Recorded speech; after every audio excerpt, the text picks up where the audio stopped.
Amis internautes, bonjour. Dans la foulée de mes deux vidéos concernant les dernières élections, je réalise une petite vidéo que j'ai décidé d'appeler Poisson Rouge. Poisson Rouge, pourquoi? J'ai réalisé un petit article sur mon site pour expliquer aux gens que pourquoi mon site semble paraître d'un autre temps. Maintenant, vous allez chercher de l'information sur Internet. Vous êtes constamment sollicité par des pop-up, des pubs dans tous les sens. Il y a des vidéos qui se mettent en marche, vous ne savez pas comment vous avez fait pour les mettre en marche et vous ne savez plus comment faire pour les arrêter. Tout ça fait partie d'un plan que je dénonce et que je vais de plus en plus dénoncer si on en laisse le temps, puisque je vous disais dernièrement que les jours de YouTube sont comptés et qu'il faudra trouver d'autres solutions afin de continuer à prospecter et à faire circuler l'information dite conspirationniste. Quoi qu'il en soit, l'élite qui est aux commandes et qui a préparé ce plan depuis bien longtemps, elle nous a mis en place une belle technologie. Alors bien sûr, les jeunes s'en réjouissent, mais ça n'est autre qu'une technologie décérébrante parce qu'elle ne fait que occuper en permanence l'esprit des gens. J'en parlais déjà dans une précédente vidéo. Avant, lorsque vous assistiez à une réunion dans la foule, vous aviez des informations qui surgissaient de partout. Et ensuite, lorsque vous rentriez à vélo, si c'était au début du XXe siècle, vous aviez le temps d'effectuer ce qu'on appelle le retour sur soi. C'est-à-dire que les idées que vous aviez entendues, qui vous avaient traversé l'esprit, que vous aviez glané à droite à gauche durant des discussions dans une foule conséquente, vous aviez le temps de les analyser et de faire ce que les Grecs appelaient le dialogue avec l'âme. Platon en parle beaucoup dans ses écrits. C'est ce qui construit la pensée humaine, le retour sur soi. Lorsque j'étais gamin, vous voyez, vous apercevez certainement les bouquins qui sont derrière moi, qui sont une toute petite partie de ce que j'ai, parce que je suis un amoureux des livres, et à bon escient d'ailleurs, comme je vais tenter de vous l'expliquer.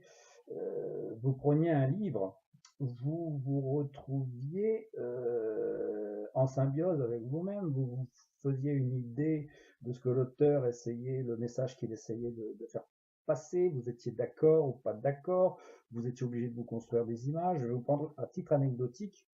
Dès mes 15-16 ans, j'étais un grand fan de science-fiction. J'ai lu des auteurs étrangers, Lovecraft, des gens comme ça. Et je dévorais ça, mais j'étais obligé de me construire des images. J'étais obligé de me construire des paysages. Tant et si bien que la première fois que je suis allé au cinéma voir Alien, le premier Alien, j'étais estomaqué parce que les images que je m'étais faites dans mes bouquins, les paysages que j'avais construits, j'ai eu le choc de les voir au cinéma. Donc il y avait toute une construction, euh,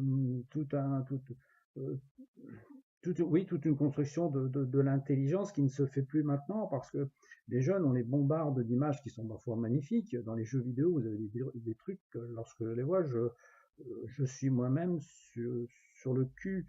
Mais si on vous balance tout ça tout cru, vous n'avez plus le travail intellectuel de conception à faire et certaines parties intégrantes du cerveau qui participaient avant à cela ne sont plus utilisées.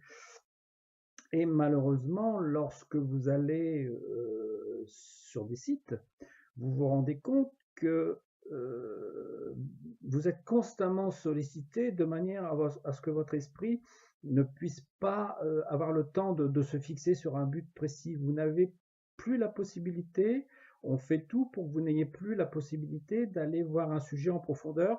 Votre esprit est constamment sollicité par un pop-up, par une publicité, et vous n'avez pas le temps de creuser. En 2015, Microsoft avait effectué une étude sur le temps de concentration des individus, des jeunes et des moins jeunes. On s'était rendu compte que dans les années 2000, il était de 12 secondes. Et en 2015, soit 15 ans après, il avait perdu un tiers de sa valeur. C'est-à-dire que le temps de concentration intense à consacrer à un sujet était passé à 8 secondes. On avait donc perdu un tiers en l'espace de 15 ans grâce à tous ces concepts mis en place de manière à édulcorer notre pensée. Et lorsqu'on cherche à s'attaquer à la mémoire des gens, la mémoire, c'est ce qui fait la construction d'un individu. C'est comme en informatique, vous avez une mémoire cache. La mémoire cache est constamment déblayée de manière à faire place à d'autres données, sinon le système ne fonctionne plus. On a vraiment l'impression que l'individu est programmé maintenant pour n'utiliser que cette mémoire cache. Il voit quelque chose, il voit défiler des informations. C'est une consommation variée d'informations avariées. Il ne retient plus l'essentiel parce qu'on ne lui laisse surtout plus le temps d'en retenir l'essentiel parce que c'est le but du jeu. Alors ce qui est paradoxal, ce qui est ubuesque dans tout cela, c'est que les choses sont faites, ce sont les créateurs du problème qui viennent ensuite nous voir pour mettre le doigt sur ce qui fait mal et y chercher des solutions. Avez-vous constaté que de plus en plus les articles de journaux se veulent réduits à leur plus simple expression? Avant, vous aviez un sujet sur plusieurs pages. Maintenant, quelquefois, on va vous expliquer quelque chose en quelques lignes. C'est parce que l'individu n'a plus envie, et je serais même tenté de dire n'a plus la capacité intellectuelle d'aller voir en profondeur et d'analyser, de se faire sa propre comment dire, considération des choses et des faits. On ne veut surtout plus, mais vraiment surtout plus, que l'individu réfléchisse par lui-même. Alors tout ça, ça a commencé avec l'imprégnation télévisuelle. On a eu la télé, après on a eu les smartphones, on a eu les tablettes, et maintenant vous avez constamment des jeunes. Moi, ça m'agace. Ma compagne serait présente, elle pourrait le confirmer. Quand je vois constamment les jeunes, le nez sur le smartphone, bientôt on va les voir naître avec une clé USB dans le cul, et puis le smartphone, les doigts palmés, accrochés au smartphone. Parce que on a l'impression que l'appareil fait partie intégrante d'eux-mêmes. Et c'est une volonté, parce que ça fait, comme je l'expliquais précédemment, si vous n'avez plus la possibilité de faire le retour sur vous-même, le dialogue avec l'âme, vous êtes constamment imprégné par la pensée globale. Et croyez-moi, cette pensée globale n'est certainement pas faite pour le bien-être commun, elle est faite de manière à décérébrer les gens, à leur donner tout comme on veut nous emmener dans un mondialisme exacerbé. On veut créer une société de gueux qui ne pense que par l'intermédiaire de ce mondialisme décérébré. On fait tout pour que les gens ne lisent plus, on fait tout pour que les gens n'analysent plus, on fait tout pour qu'ils n'aient plus leur pensée personnelle, mais qu'ils bénéficient de la pensée globale. Et pour ce faire, l'individu n'est plus que quelqu'un qui voit défiler des informations. Vous voyez les ados qui regardent sur leur Facebook défiler tout ce que les autres ont mis. J'ai moi-même, j'en parle souvent dans mes bouquins, j'ai décrié Facebook et j'ai, critiqué la chose pendant longtemps. Et quand mon dernier bouquin est sorti, je me suis dit, il faut quand même que je me fasse un petit peu de pub, que je me fasse connaître. J'ai appris les rudiments de Facebook, mais quand vous y balancez une information, mais elle est tout de suite noyée dans un flot de... vous voulez expliquer quelque chose aux gens, les alerter, vous balancez quelque chose de sérieux, et ça se retrouve noyé dans un gloubi-boulga d'informations désuètes, de trucs parasites qui ne veulent rien dire, des phrases toutes faites. Enfin bref, ça représente véritablement ce que j'essaie de vous expliquer.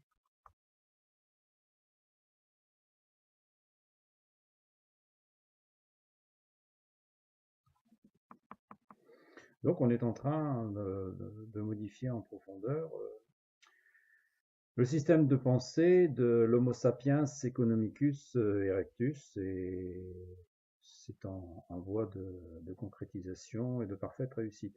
Et ce qui est ubuesque dans tout cela, c'est que on se rend compte que les mêmes individus qui créent le problème ensuite viennent vous voir, c'est comme en politique, hein, viennent vous voir pour vous proposer des solutions. C'est-à-dire qu'ils viennent jouer les, les, les bons apôtres pour essayer de vous proposer des solutions que vous allez devoir financer pour justement réagir face à des mots qu'ils ont eux-mêmes créés. Et vous retrouvez la même similitude dans le domaine de l'alimentaire, et vous retrouvez la même similitude dans le domaine de la santé.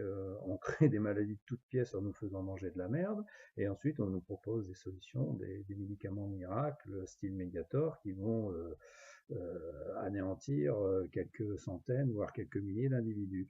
Donc nous sommes vraiment dans une société où, j'allais dire, on a l'impression, mais non, c'est une réalité, tout est mis en place pour attaquer la population en profondeur.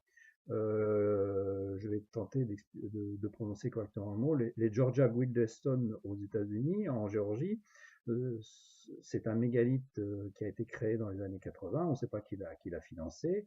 Ce sont des pierres de granit sur lesquelles il est clairement inscrit dans un futur post-apocalyptique, on ne devrait pas dépasser une humanité de plus de 500 millions d'individus pour ne pas dégrader la planète. Or, actuellement, nous sommes, si les calculs sont justes, plus déjà de 7 milliards. Donc ça veut dire qu'il faut en déblayer 6 milliards et demi. C'est pas plus compliqué que ça. Alors, il y a certains individus qui vont dire, mais il n'y a pas de complot. Moi, je vous dis que si, il y en a un beau de complot. Parce que là, j'étais en train de vous expliquer le comportement intellectuel, ce qu'on cherche à faire de l'individu au niveau intellectuel des choses. Mais on retrouve la même efficacité mise en avant au niveau purement physique. Tous ces jeunes, et ça j'essaie depuis des années de les avertir, d'avertir mes proches, tous ces jeunes qui ont constamment un téléphone à l'oreille, enfin, bien que maintenant c'est constamment en train d'envoyer des SMS, ça a bien évolué aussi. Ça. On n'a même plus le contact de la voix avec l'individu, tout est vraiment dématérialisé. La dernière étape, ce sera les fameuses lunettes qui vont complètement vous piquer vos enfants, les retirer du jeu. Ils ne vous entendront plus, ils ne vous verront plus, ça c'est gagné d'avance. Donc, n'oublions pas que nous baignons en permanence dans des ondes. Le micro-ondes, c'est quelque chose de dangereux. Je suis un ancien électronicien, je sais de quoi je parle. Si les micro-ondes sont blindés, c'est pas pour rien. Donc depuis des années, depuis les fins des années 90, on a pris l'habitude de se coller un petit micro-ondes sur la tronche. Et quelquefois, des individus là sont là comme ça pendant des heures. Ce qui renforce la chose, c'est les carcasses métalliques. C'est encore meilleur, enfin meilleur dans le mauvais sens du terme, quand vous êtes en bagnole, quand vous êtes dans un train, quand vous êtes en avion. Tout ça, ça fait cage de Faraday et ça renforce les effets négatifs de la chose.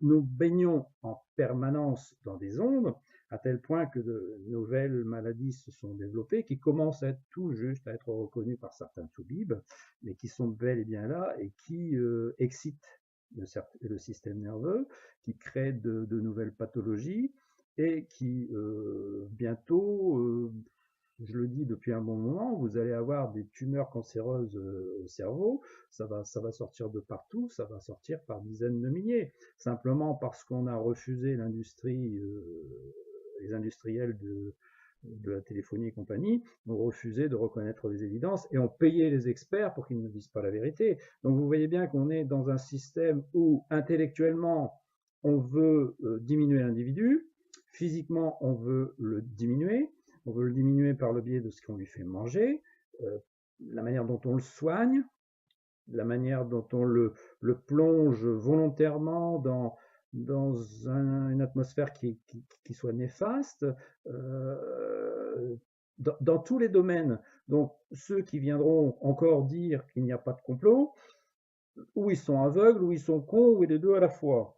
Donc réfléchissez bien à mes propos. Quand vous voyez les jeunes qui sont constamment le nez dans les tablettes ou dans les smartphones, il est de votre devoir d'essayer de les secouer.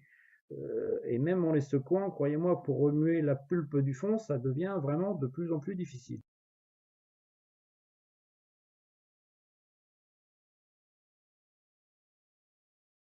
Donc, vous voyez, je voulais faire une toute petite vidéo et en fin de compte, je me rends compte qu'on est déjà à un quart d'heure. Ça va vite quand on parle.